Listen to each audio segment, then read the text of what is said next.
I actually don't think that I believed that this song would exist in the world. I kept thinking this isn't really going to happen. Like, Justin is going to change his mind about this. And I wanted that to be okay with me. So I didn't fuse myself to the idea that this was real until the album was actually out. And I remember just like listening to Exile thinking, oh, it happened. So I know I'm pretty about William Bowery and his identity, because it's not a real person.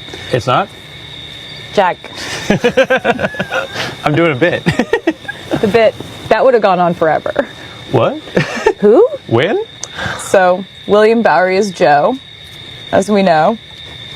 And Joe plays piano beautifully, and he's always just playing and making things up and kind of creating things. And Exile was crazy because Joe had written that entire piano part, that dun dun dun dun dun dun dun dun dun, and it was singing the Bon Iver part, that I can see you standing, honey, with his arms around your body, laughing, but the joke's not funny at all. And yeah, he was just singing it the way that the whole first verse is. Wow. And so I was entranced and asked if we could keep writing that one, and it was pretty obvious that it should be a duet because he's got such a low voice and it sounded really good sung down there and in that register. And then we're really, really, really big Bon Iver fans, and you know, so cool. We know that Aaron knows him, but I was too afraid to suggest it. But I just, when I sent it to Aaron, I was like, this is hopefully a duet.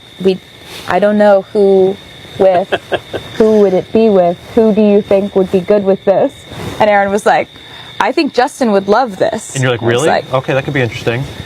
I couldn't say it. Really? Is that really what happened? No, I couldn't say it with words, because if I would have said it and he would have gone to Justin and Justin would have said no, it would have hurt too much. Interesting.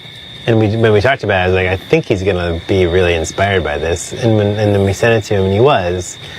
And then the process of working on it and what he sent back, and he wrote, like, you didn't ask him to write anything, but he wrote this, like, he wrote this amazing bridge. He wrote, so step right out, there is no amount, and like that whole bit.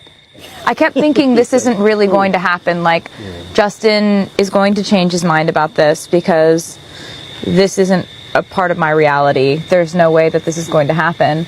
He's gonna record the vocals and then decide he doesn't want to be on the record, and then that just never happened. Like, he just is on the album, and he's just the coolest, and that's what's happening. When we talk about Taylor Swift, one thing is always clear. She's not just a singer, she's a storyteller. And when she worked on the Folklore album, that storytelling reached a whole new level. One of the most iconic tracks from that album is Exile, featuring Bon Iver's Justin Vernon. Now, this wasn't just a basic collaboration. This was emotional, artistic, and raw. And the way Taylor crafted the song, especially the lyrics and how the duet plays out like a broken conversation, it actually left Justin Vernon stunned. No exaggeration. He said it himself. The way Taylor sent over her part of the song, her vocals, the writing, the tone, it completely threw him off in the best way possible. Think about it. Exile isn't your average duet. It's not two singers harmonizing. It's two people in pain speaking past each other, trying to find closure that never really comes. Taylor wrote it like a dialogue between two exes who still have so much unsaid, and that's what hit Justin so hard. She captured that feeling with such honesty and precision that it didn't need fixing. Just feeling. Justin has admitted that Taylor's vocals basically set the mood for the entire track. He didn't need to tweak much. He just followed her lead. And when he first heard her raw vocal take, that calm, restrained delivery that still carried all the pain, he was genuinely floored. Bon Iver is known for layered, textured, emotional music. But this was different. Taylor's approach was so stripped down, so precise, that it caught him completely off guard. In a good way. He's even said that Exile is one of those songs that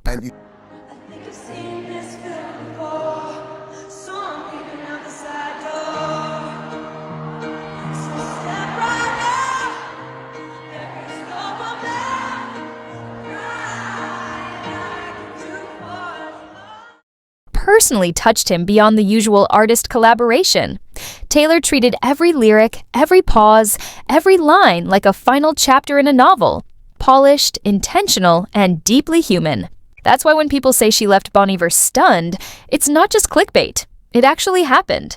That's the kind of respect one artist gives another when they see something real in the work. And let's be honest, this is Taylor's strength. Whether she's doing country, pop, or indie folk, she builds a world with her music. After Exile, Justin Vernon had even more respect for her as a musician. And so did the rest of us. Because real chemistry like that, the kind where two artists connect on a deep emotional level, that's rare. And Exile gave us a glimpse of what happens when two worlds meet, and something unforgettable is created.